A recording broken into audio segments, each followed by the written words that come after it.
सीधे होके बैठेंगे, मेरे साथ मिलकर पवित्र गायत्री का उच्चारण करेंगे। अपने अंतःकरण और श्वासों को पवित्र। ओम भूर्भुवस्वः तत्सवितुर्वरेण्यं भर्गो देवस्य धीमहि धियो यो नः प्रचोदयात्। ओम पावकानः सरस्वती वाजेभिर्वाजनीमति यज्ञं वष्टुभियावशु। ओम व्याख्यान वेदी पर विराजित आर्य समाज के बहुत ही उच्च कोटि के विद्वान उपदेशक आदरणीय पंडित उमेश चंद्र श्रेष्ठ जी और इसी वेदी पर विराजमान जिनके सुंदर गीतों को आप सुन रहे थे, आर्य समाज के बहुत ही अनुभवी वेदनिष्ठ भजनोपदेशक पंडित जगत वर्मा जी। इसी वेदी पर विराजित आर्य समाज के भजनोपदेशक पंडित स्नेही जी और हमारे मध्य में व्याख्यान वेदी के समक्ष इस वैदिक साधन आश्रम तपोवन के प्रधान आदरणीय विजय गोयल जी और जिनकी डायरेक्शन में, दिशा निर्देशन में ये तपोवन आश्रम जिसके माध्यम से पूरा देश लाभ ले रहा है, इसका बड़ी कुशलता से संचालन कर रहे हैं इंजीनियर प्रेम प्रकाश शर्मा जी। और अभी जिनके द्वारा विषय मुझे दिया गया है, आर्य जगत के बड़े उच्च कोटि के विद्वान और सरल सौम्य उपदेशक संचालन कर रहे हैं। हमारा सौभाग्य है ये पंडित शैलेश मुनि जी। सभागार में उपस्थित सभी आर्य सन्यासी मानव, वानप्रस्थी मानव और विभिन्न आर्य समाजों से हमारे बीच में उपस्थित समस्त कार्यकर्ता बंधुओं, आदरणीय नरेंद्र जी जगात्री से और आदरणीय हमारे अर्जुन देव महाजन जी आगरा से, बड़ा काम किया उन्होंने, प्रतिनिधि सभा में कार्यरत भी रहे। ऐसे ही अन्य सभी कार्यकर्ता बंधुओं, उपस्थित वंदनीय मातृशक्ति प्यारे बच्चों, बहुत सुंदर कार्यक्रम आपके बीच में चल रहा है। और आज का जो विषय रखा गया है बहुत महत्वपूर्ण है। मैंने कल भी कहा था और आज भी मैं थोड़ा सा उस बात को आगे बढ़ाते हुए कहने का प्रयास कर रहा हूं कि आर्य समाज ने अपने जन्म से लेकर और आज तक, आर्य समाज ने अपने जन्म से लेकर आज तक सबसे पहले राष्ट्र रक्षा की बात की है।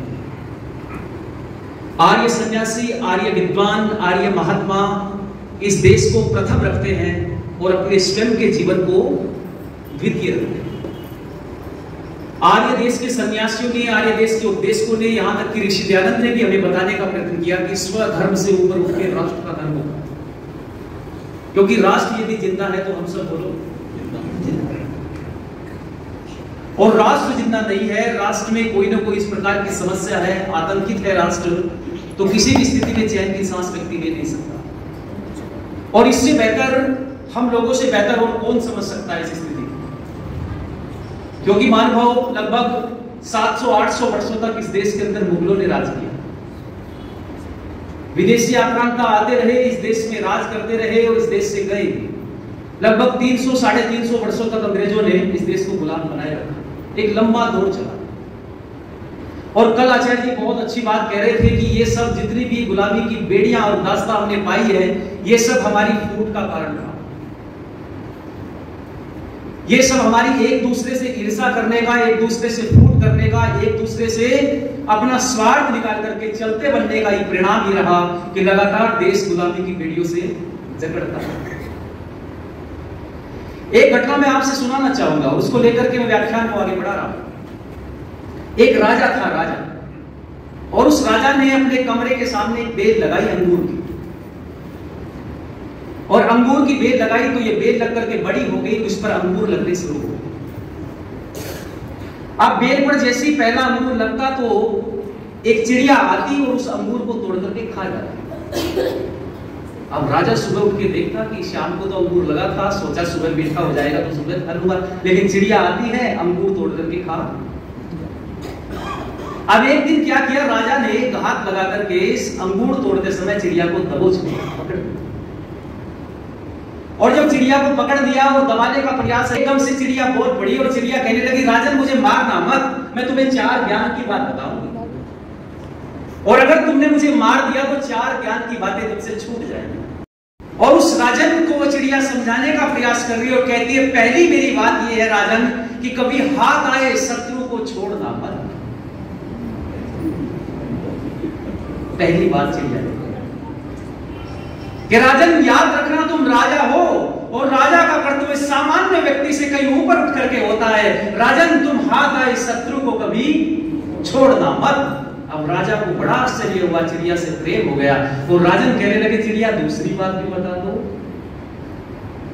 तो चिड़िया कहने लगी, राजन दूसरी बात मेरी ये है कि कभी असंभव बातों पर विश्वास मत करना। पहली बात क्या बोली कि कभी हाथ आए शत्रु को छोड़ना मत, और दूसरी बात बोली है कभी असंभव बातों पर विश्वास मत करना। और तीसरी बात जब चिड़िया करने के लिए कहा गया तो चिड़िया बड़ी गजब की बात कहती है। तीसरी क्या बोली? वो कहती है कि जो बीत गया है उस पर शोक मत करना। और चौथी बात थी, चौथी भी बता दो। अब चिड़िया कहने लगी कि मुझे दबाए हुए जरा ढीला करेगा, सांस आने देगा तभी तो बताओ। और जैसी राजा गई हो चलती चलती चौथी बात भी बताती जाओ।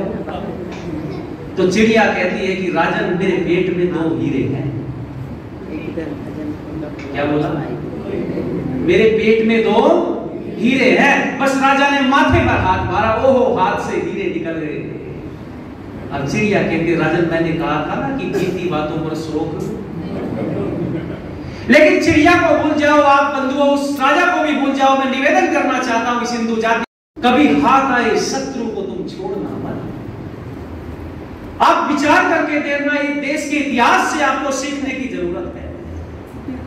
बंधुओं इस देश के अंदर बड़े बड़े राजा हुए हैं और जिस जिस राजा ने हाथ आए शत्रु को छोड़ा है उसी ने मात खाई है और देश को एक गुलामी की बेड़ियों में, दास्ताओं में जकड़ने के लिए मजबूर कर दिया। एक व्यक्ति, एक मैं छोटा सा प्रसंग सुनाना चाहूंगा आप लोगों, सब आप जानते हैं, पढ़े लिखे हैं। इतिहास में आपने पढ़ा होगा कि 1191 में तराइन के मैदान में युद्ध हुआ था। तरावटी नामक स्थान पर तराइन के मैदान में युद्ध हुआ पृथ्वीराज चौहान और मोहम्मद गोरी के बीच। और ये जो 1191 में युद्ध हुआ है मोहम्मद गोरी और पृथ्वी चौहान के बीच में, इस युद्ध में 1191 में चौहान जीत गए और गोरी, चौहान जीता था, गोरी हारे थे। लेकिन गोरी ने हाथ जोड़ करके कह दिया कि चौहान मुझे छोड़ दो, मुझे माफ कर दो, मैं तुम्हारी काली गऊ, आइंदा कभी आगे से कभी हमला नहीं करूंगा, ऐसी स्थिति कह करके, और चौहान ने उसको। लेकिन वही 1191 में छोड़ा हुआ मोहम्मद गोरी अब बड़ी ताकत के सामने 1191 में फिर से हमला करता है। और आज ये देश का राजा, ये क्षत्रिय आज क्या हो गया? आज ये क्षत्रिय, इसका सामर्थ्य बहुत था चौहान के अंदर। महाराजा दशरथ के बाद लोगों शब्द भेदी बाण चलाने की क्षमता यदि किसमें थी तो किसमें थी बोलो? पृथ्वीराज चौहान। चौहान के पास सामर्थ्य बहुत था, चौहान के पास शारीरिक बल बहुत था, चौहान के पास आत्मिक बल भी बहुत ज्यादा था। लेकिन समस्या ये आ गई है कि जयचंद की गद्दारी के कारण आज चौहान परास्त हो गए। जयचंद गोरी के साथ मिल गया। और मैं आप लोगों को बताता चलूं बंधु, अजमेर से ठीक पहले एक स्थान पड़ता है, बहुत छोटा सा रेलवे स्टेशन है, हमारे उपदेशक लोग जानते होंगे, मदार नाम का स्टेशन। और इस मदार नाम के स्टेशन पर आकर के एक व्यक्ति रहने लगा जो मोहम्मद गोरी की मुखबरी करता था, जिसका नाम था ख्वाजा मोइनुद्दीन चिश्ती। ख्वाजा मोइनुद्दीन चिश्ती इस देश के अंदर आया और मदार नामक स्थान पर रहने लगा। और जब उसने पाया कि पृथ्वीराज चौहान और जयचंद में आपस में हो गई है, और इस सारी स्थिति से मोहम्मद गोरी को अवगत कराया, और अवगत कराने के बाद गोरी से कहा कि बड़े सामर्थ्य के साथ लड़ो, जयचंद को अपने साथ मिला लो, सेना की ताकत बढ़ जाएगी। और वही हुआ। 1192 में 1192 में एक बड़ा युद्ध हुआ और आज चौहान परास्त हो गए हैं और गोरी जीत गए हैं। लेकिन जो बात मैं आपसे बताना चाहता हूं, वो चौहान ने कहा था कि मैंने तो कई बार माफ किया है तुझे, क्या मुझे एक बार माफ नहीं करोगे? जरा गोरी का उत्तर सुनना मान। वो मोहम्मद गोरी कहता है कि चौहान मैं तेरे जैसा मूर्ख नहीं, तेरे जैसा मूर्ख नहीं हूं कि हाथ आए शत्रु को छोड़ दूं। याद रखना, मेरा राजा उस चिड़िया की बात को भूल गया था, उस चिड़िया की बात को याद रखा था भगवान श्री रामचंद्र ने, उस चिड़िया की बात को याद रखा था योगीराज कृष्ण ने, उस चिड़िया की बात को याद रखा था महाराणा प्रताप ने।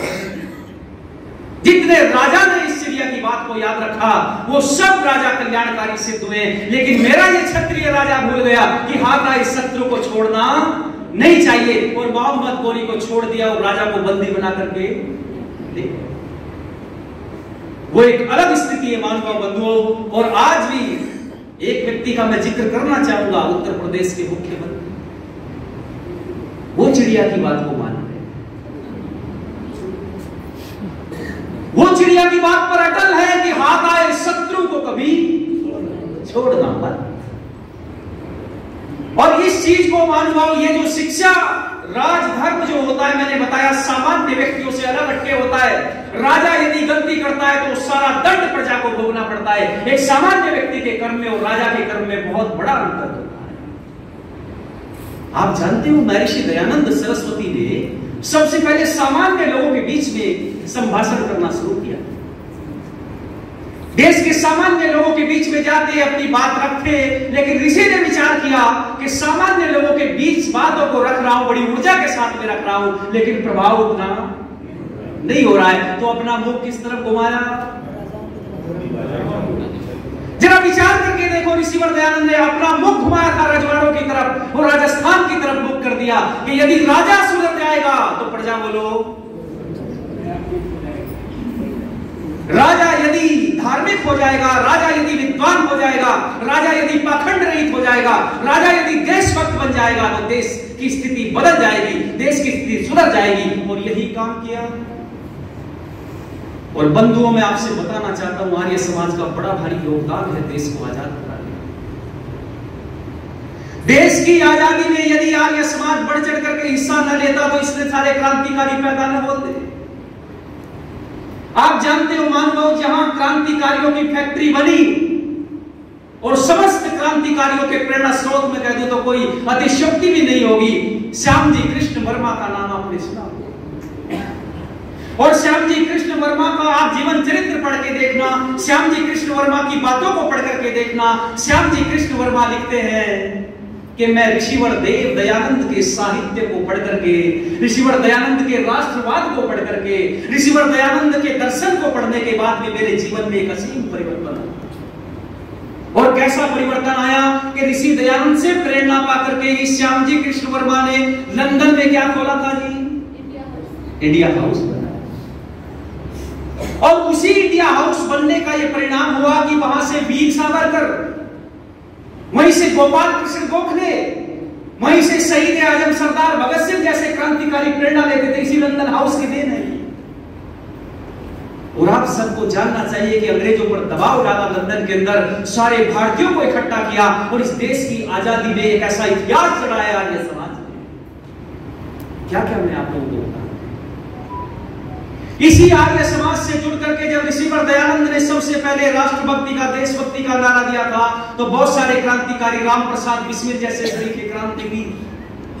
और अभी बस्ती में एक बहुत बड़ा कार्यक्रम हुआ, अभी कल की बात, और मंच पर बड़ी जोर से मुझे बड़ा गर्व हुआ महसूस उस दिन जब मंच पर कल खड़े होकर के योगी आदित्यनाथ कहते हैं कि राष्ट्र रक्षा में, देश को आजाद कराने में यदि आर्य समाज ने होता तो शायद देश आजाद नहीं हो पाता। योगी आदित्यनाथ के साथ महर्षि दयानंद की 200वीं जयंती पर इतना बड़ा कार्य, इतने बड़े शब्द बोलना, ये हमारे लिए, आर्य समाज के लिए बड़े गर्व और गौरव का विषय है।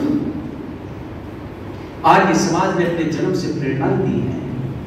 आर्य समाज ने अपने जन्म से ही ऐसे ऐसे क्रांतिकारी योद्धा पैदा किए हैं जिनकी दूरदर्शिता थी, चाहे वो धर्म का क्षेत्र हो, राष्ट्र का क्षेत्र हो, कोई भी क्षेत्र हो, हर क्षेत्र में आर्य समाजियों ने बढ़ चढ़ करके हिस्सेदारी की। मालूम क्या आप जानना चाहोगे क्या देश की आजादी में खाली पुरुषों ने योगदान दिया? खाली पुरुषों ने नहीं, इस मातृशक्ति ने भी बढ़ चढ़ करके योगदान, इस मातृशक्ति ने बढ़ चढ़ करके राष्ट्र रक्षा में हिस्सा लिया है। और मैं निश्चित रूप से आज आप लोगों से बताना चाहूंगा, पुरुषों की बातें बहुत ही क्रांतिकारी योद्धा, नरम दल के, गरम दल के सब योद्धाओं ने बढ़ चढ़ करके हिस्सा लिया, लेकिन मातृशक्ति आपका योगदान भी कोई कम नहीं है। देश की आजादी में ऐसी ऐसी मेरी राष्ट्र रक्षा करने वाली बहनें जिन्होंने अपनी अस्मिता की भी रक्षा की है और देश रक्षा में भी बड़ा भारी योगदान दिया। क्या आप जानती हो रानी किरणमयी को? बड़ा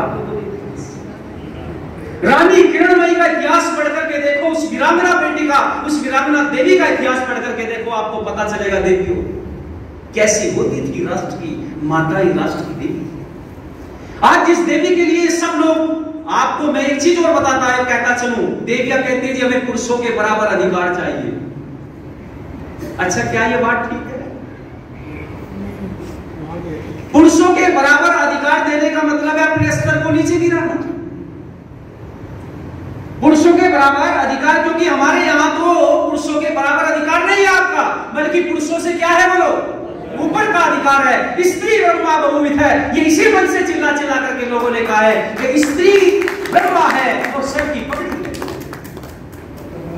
4 लाइनें पढ़ रहा हूं, श्रद्धेय हमारे आचार्य जी की 4 पंक्तियां जरा ध्यान से सुनना। कि सच तो ये है नारी की महिमा दुनिया जान न पाई है, सच तो ये है नारी की महिमा दुनिया जान न पाई है। मंदिर में ये मीरा है, ज्ञान क्षेत्र में देवी गार्गी, नारी की कथा निराली है। और बाबर कहता है नारी के कारण ही ये धरती गौरवशाली है, ये धरती गौरव। नारियों का अस्तित्व आज किस आधार पर कहते हैं ये लोग कि बेटियों को पढ़ने का अधिकार नहीं है?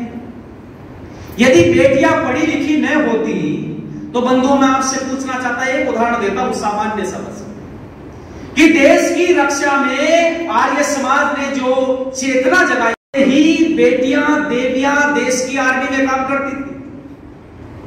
अब आप कहेंगे जी कैसे काम करती थी? आप जानते होंगे महाराज दशरथ से 3 वर किसने मांगे थे माताओं? जरा जोर से बोलो। केकई ने मांगे। अच्छा, आपने ये तो पता चल गया कि केकई ने 3 वर मांगे थे, पर मैं ये पूछना चाहता हूं कि किस बात के लिए मांगे थे? बहुत अच्छा, कि युद्ध में रक्षा की थी। अब जरा बंधुओं बताना, जिस समय केकई महाराज दशरथ युद्ध लड़ रहे हैं और वो मूर्छित हो जाते हैं, तो उस समय केकई क्या कर रही है? रथ को चला रही है, वो सारथी बनी हुई है और महाराज दशरथ के प्राण बचाती है। अच्छा, मैं आपसे पूछना चाहता हूं, सारथी उस समय बनी हुई है तो युद्ध नीति जानती है कि नहीं? उस समय का सारथी बनना और आज देश की आर्मी में पायलट बनना बराबर है। ये एक नया चिंतन मैं आपसे देने का प्रयास कर रहा हूं। कौन कहता यदि उस समय वो सारथी बन रही है, अच्छा बिना पढ़े लिखे सारथी बन रही क्या?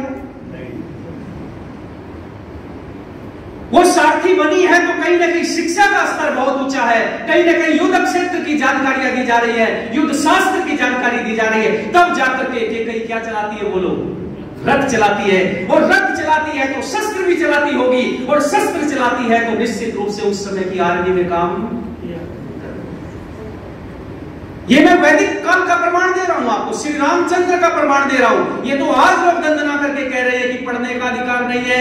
अरे हमारे वैदिक व्यवस्था में तो देवियों को, बेटियों को बहुत पढ़ने का अधिकार था, लेकिन स्थितियां विपरीत होती चली गई, स्थितियां बिगड़ती चली गई बंधुओं। और एक और उदाहरण देता चलूं, समय इतना नहीं है मेरे पास में, लेकिन उदाहरण दे रहा हूं एक छोटा सा।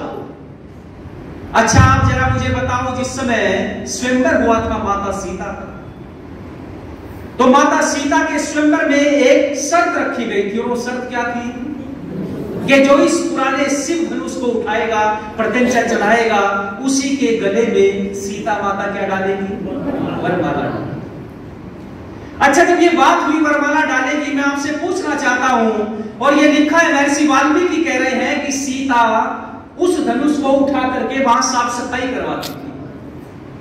अच्छा, सीता उस धनुष को उठा रही है 40 किलो की, 35-50 किलो के आसपास की सीता माता होगी, वो उस धनुष को उठा रही है, और उसी सभा में बैठा हुआ एक बलवान, एक अतिरथी, एक महायोद्धा, पूरे विश्व भर से योद्धा आए थे, वो उसको उठा नहीं पा रहे हैं। What is the reason? कभी सोचा, कभी विचार किया? उस समय में सीता जानती थी, उस समय में वो थी एक टेक्नोलॉजी, उस समय में था वो साइंस। मेरे पास में मोबाइल करके खोलूंगा नहीं, मेरा मोबाइल फोन कोई चला नहीं सकता, और ये पासवर्ड सेट था उस धनुष के अंदर। ये टेक्नोलॉजी थी। सीता उठा लेती है उसको, और एक महारथी उठा नहीं पा रहा है उसको। ये कारण था, ये भी शस्त्र और शास्त्र चलाने की विद्या थी। एक शस्त्र को उठाना, उसको चलाना, उसमें पासवर्ड फिट करना, उस पासवर्ड की जानकारी रखना। अच्छा, एक चीज मुझे बताओ, परीक्षा, अच्छा सारे बच्चे पढ़ते हैं, पढ़ने के बाद में क्या सारे बच्चे विद्या को आचरण में लाते हैं? याद रखना, जो जो पढ़ी हुई विद्या को आचरण में लाएगा, जो जो पढ़ी विद्या पर काम करने का प्रयास करेगा, वो विद्या उसके याद रहेगी। सारी विद्या सबके याद बोलो नहीं रहती है। वो शस्त्र चलाने की विद्या होगी, वो याद नहीं रही, श्री रामचंद्र के याद रही। श्री रामचंद्र जानते थे और सहजता से धनुष बाण उठाया, और पुराना था तो टूट गया। लेकिन मैं आपसे बताना चाहता हूं कि सीता माता इसलिए जानती थी क्योंकि सीता माता गुरुकुल में पढ़ी हुई थी, सीता माता को शिक्षा दी गई थी, और वो नारियां, वो बेटियां, वो देवियां युद्ध में भी बड़ा भारी काम करती थी। तो पता चला कि राष्ट्र रक्षा में महिलाएं आज से नहीं, सृष्टि के आदि से ही बढ़ चढ़कर हिस्सा ले रही है। और ये सारा का सारा सम्मान आर्य समाज ने माताओं बहनों आपको दिलाने का प्रयत्न किया है। आर्य समाज ने बार बार चिल्ला करके कहा कि देवियों का बड़ा योगदान। तो मैं जिक्र कर रहा था उस बेटी का, उस देवी का, किरणमयी का। और मैं बताना चाहता हूं आपसे कि किरणमयी का इतिहास जब थोड़ा सा संक्षिप्त रूप में बताने का प्रयत्न करता हूं। इस देश के, भारत के इतिहास में आप दो व्यक्तियों को पढ़ेंगे जो कामुक माने जाते हैं, भयंकर स्तर के कामुक। और इतिहास में पढ़ेंगे तो एक मालवा का गयासुद्दीन था और एक था अकबर, जिसको हमारे इतिहास की पुस्तकों में पढ़ाया गया महान। कामुक प्रवृत्ति के दो व्यक्ति, एक मालवा का गयासुद्दीन और एक था अकबर। और अकबर को मैं कामुक इसलिए कह रहा हूं क्योंकि इस व्यक्ति ने आगरा में, अभी आचार्य जी आए हैं आगरा से, आगरा में महल के ठीक सामने एक मेला लगाता था। कौन सा मेला था? नवरोज का मेला। और इस नवरोज के मेले में, मैं लंबी घटना नहीं आपको बताना चाहता, इस नवरोज के मेले में इसने स्थिति कैसी पैदा कर दी कि ये केवल और केवल इसमें महिलाएं प्रवेश करती हैं। पुरुषों का उसमें निषेध था, पुरुष कोई नहीं जा सकता था। और महिलाएं जाती थी तो इसने अपनी गुप्तचर छोड़ रखी थी, और द्वार पर भी वो कुछ लेडीज महिलाएं बैठी हुई थी, और जो भी वंश की महिलाएं आती थी रजिस्टर में एंट्री हुई। और जैसे ही वंशों की महिलाएं, रजिस्टर भी बाद में देखा था कि किस वंश से आई है। तो एक जिक्र घटना बस मैं आप लोगों से करके पीछे हटना चाहता हूं बंधुओं, कि राव कल्याणमल का नाम बीकानेर के राजा, राव कल्याणमल की बूढ़ी पत्नी केवल दुकान लगा करके बैठती थी। इसने पढ़ा और देखा कि राव कल्याणमल की बूढ़ी पत्नी केवल आती है, उसके महल से, उसके राज्य से कोई भी किसी प्रकार की जवान स्त्री, महिला, बेटी यहां नहीं आ रही। और इसने राव कल्याणमल को पत्र लिखा है, और पत्र लिख करके कहा कि कल्याणमल, तुम्हारी बूढ़ी पत्नी केवल यहाँ आकर के मेला लगा रही है, और कोई भी महिला स्त्री नहीं आ रही है। यदि तुम अपने राज्य की महिलाओं को, बेटियों को, देवियों को यहाँ नहीं भेजोगे तो किसी भी रूप में ये स्थिति मुझे स्वीकार नहीं होगी।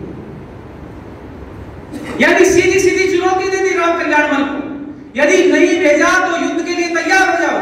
और राव कल्याणमल ने अपनी राज्य की रक्षा के लिए, प्रजा की रक्षा के लिए अपनी पत्नी से विचार विमर्श किया। पत्नी से विचार विमर्श किया तो अपने बड़े बेटे राव सिंह की पत्नी को भेजना स्वीकार हुआ। लेकिन ये देवी मन ही मन में विचार कर रही है कि अब मेरा अंतिम समय आ गया है, क्योंकि मैं जाऊंगी तो बहुत विपरीत स्थिति होने वाली है। और झट से एक देवी, एक नौजवान युवती निकल करके आती है जिसका नाम था रानी किरणमयी। और ये किरणमयी आकर के अपनी जेठानी से कहती है, क्योंकि राव कल्याणमल के दो बेटे थे और छोटे बेटे पृथ्वी सिंह राठौर की पत्नी का नाम था किरणमयी। और ये किरणमयी सामान्य खानदान से, सामान्य घराने से ताल्लुक नहीं रखती थी। सिंह सिसोदिया वंश के रणबांकुरे शक्ति सिंह की बेटी और हिंदू सूर्य सम्राट महाराणा प्रताप की भजी थी। और पृथ्वी सिंह राठौर की ये पत्नी जब निकल करके आती है, कहती है, दीदी घबराने की आवश्यकता नहीं, जब तक ये किरणमयी जिंदा है घबराने की आवश्यकता नहीं है। और ये किरणमयी जाती है और जाकर के जैसे ही ये द्वार पर प्रवेश करती है, माताओं बहनों, प्रवेश करने के बाद गुप्तचर सूचना देते हैं और ये अंदर जाती है। तो ये अकबर, मैं उसकी घटना सुना रहा हूं आपको, बच्चों को बताया जा रहा है, महान है वो।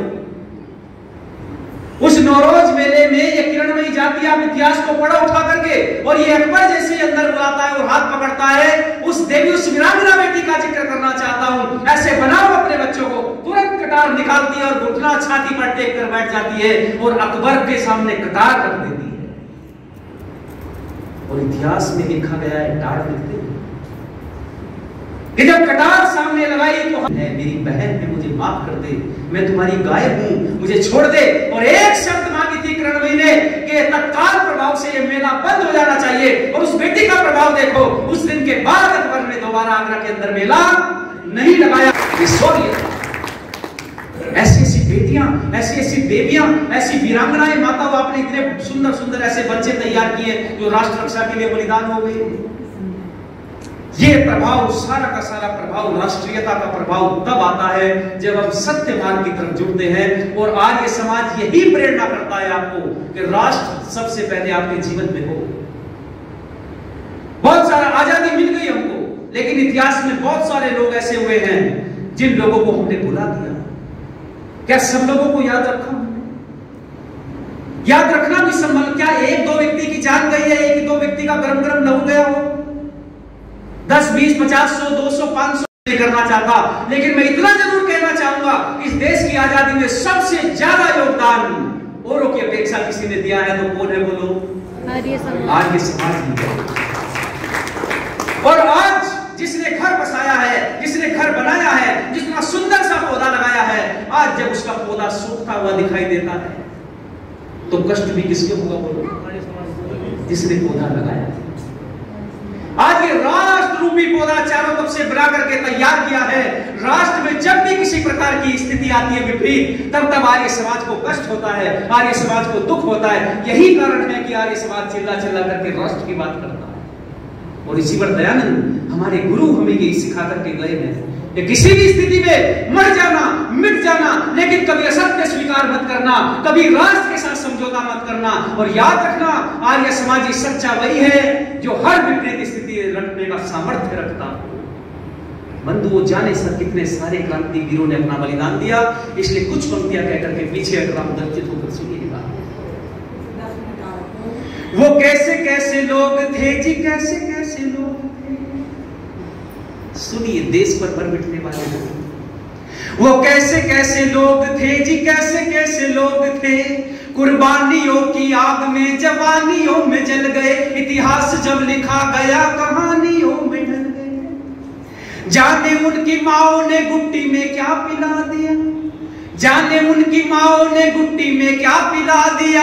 हुए जब जवान तो जहान को हिला दिया, हुए जब जवान तो जहान को हिला दिया।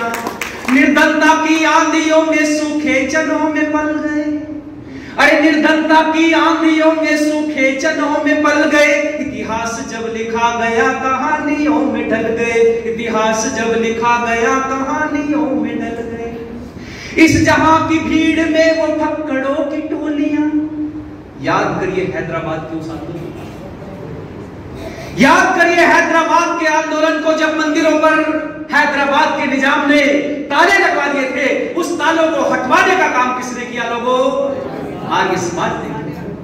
इसी आर्य समाज ने जेल भरो आंदोलन चलाया था और हैदराबाद में इतने लोग उपस्थित हो गए थे कि और फक्कड़ों ने सारी जेलें भर दी थी। तब पढ़ता हूं, इस जहां की भीड़ में वो फक्कड़ों की टोलियां, वो कसमसाती छातियां, वो दंदनाती गोलियां, गर्द दिल को पी गए, दीवानगी वो कर गए, हिंद पे फिदा हुए ना फिर कभी वो घर गए। अरे मिला के खुद को माटी में उगा के वो फसल गए, मिला के खुद को माटी में उगा के वो फसल गए। इतिहास जब लिखा